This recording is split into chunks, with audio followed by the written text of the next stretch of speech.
మన ముకుందాలో Christmas and new year offer విఏపై ఫ్లాట్ 10% తగ్గింపు. వివరాలకి సంప్రదించండి. జై శ్రీకృష్ణ. దివ్య తిరుప్పావై వ్రతాన్ని మనం సేవించుకుంటున్నాం.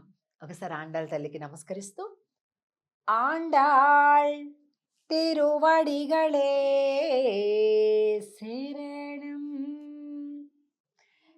ఈ వాక్యం అర్థం అందరికీ తెలిసే ఉండొచ్చు బహుశా. తిరువడిగళ్ళు అంటే రెండు దివ్య పాదములు, అమ్మవారి యొక్క రెండు పాదములు అన్నమాట. ఆ రెండు పాదములను శరణు కోరుతున్నాను అని అర్థం అనమాట. ఇవాళ దివ్య తిరుప్పావై వ్రతంలో భాగంగా 3 భాగాలుగా చేస్తే తిరుప్పావైని 10 పాసురములు 10 పాసురములు 10 పాసురం ఒక 10 పూర్తి చేసుకున్నాం. ఈరోజు 2వ భాగంలోని మొదటి పాసురం, అంటే అమ్మవారేమి అట్లా భాగాలుగా చెప్పాల, మనమే అనుకుంటున్నాం అనమాట. ఇప్పుడు 11వ పాసురంలోకి ఈరోజు ప్రవేశించాం.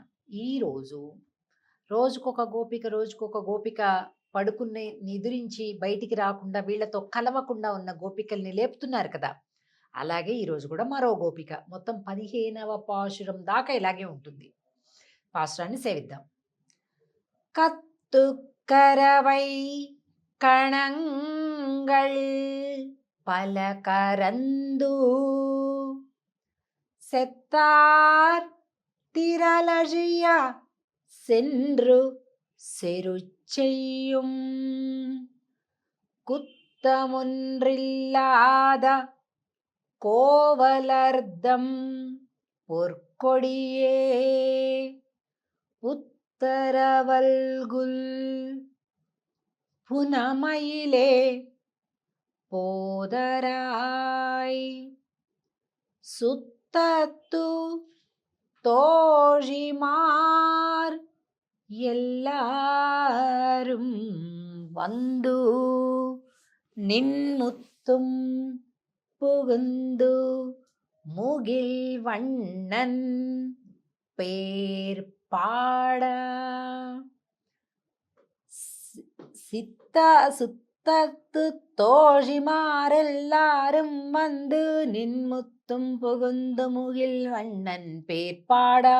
ఇప్పుడు சித்தாதே பேஷாதே செல்வ பெண்டாட்டி நீ எத்துக்குறங்கும் பொருள் ஏலோரெம்பாவாய்.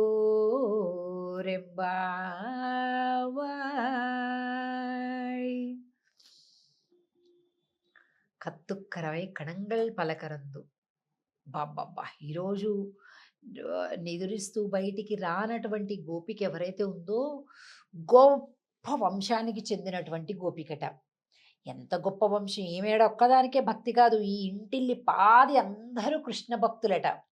ఈవిడ అన్నలున్నారు చూసారా, ఈవిడ అన్నయ్యలు ఏం చేస్తారట, వాళ్ళకు ఉండేటటువంటి ఆ పెద్ద పెద్ద పశు సంపద అంట. కత్తుక్కరవై కణంగల్ పలకరందు, బోలెడు సమూహాలంట గో సంపద. సెత్తార్ తిరల్ అజియ సెండ్రు సెరిచెయ్యం అంటే ఎవరైతే కృష్ణుడికి శత్రువులుగా ఉంటారో వెళ్ళిపోయి వాళ్ళ మీద యుద్ధం ప్రకటించేసి వాళ్ళ మీద యుద్ధం చేసేసి విజయాన్ని పట్టుకుని వచ్చేస్తారట. వీళ్ళకేమీ లేదు శత్రుత్వం. కృష్ణుడి శత్రువులే మాకు శత్రువులు, కృష్ణుడి మిత్రులే మాకు మిత్రుడు, అంతే, ఇంకేం వేరే మాట లేదు. అటువంటి ఒక పుణ్య చరిత, గొప్ప భక్తి కలిగినటువంటి గోప వంశమట వారిది.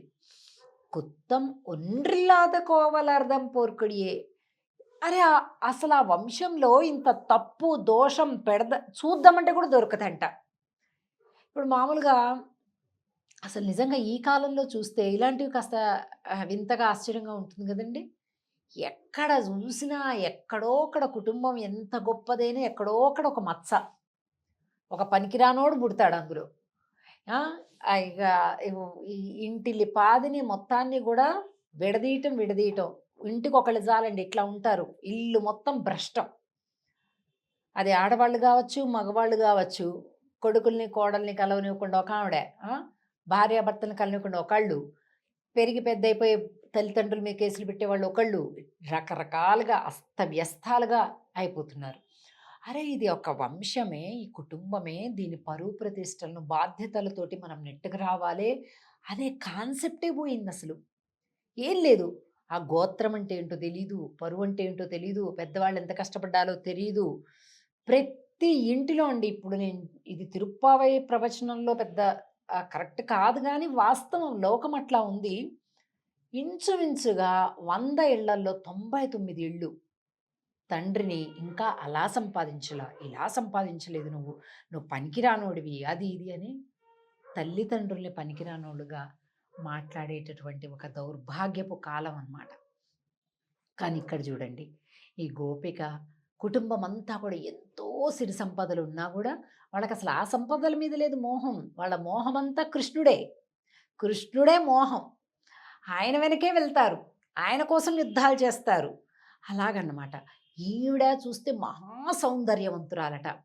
పోవలర్దం పొర్కొడియే ఉత్తరవల్గుల్ ఎలా ఉంటుందట?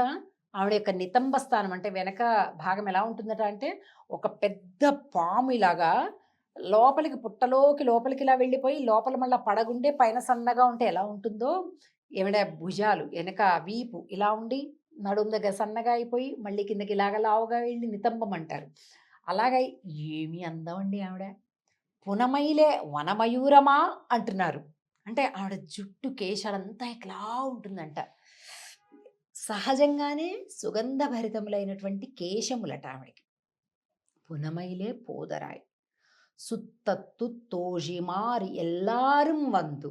అమ్మా చుట్టాలొచ్చారు, స్నేహితురాళ్ళం వచ్చాము, అందరం వచ్చాము. నిన్ ముత్తుం పుగుందు ముగిల్వണ്ണన్ పేర్పాడ. నువ్వా మయూరానివి, ఆయన మేఘవర్ణుడు.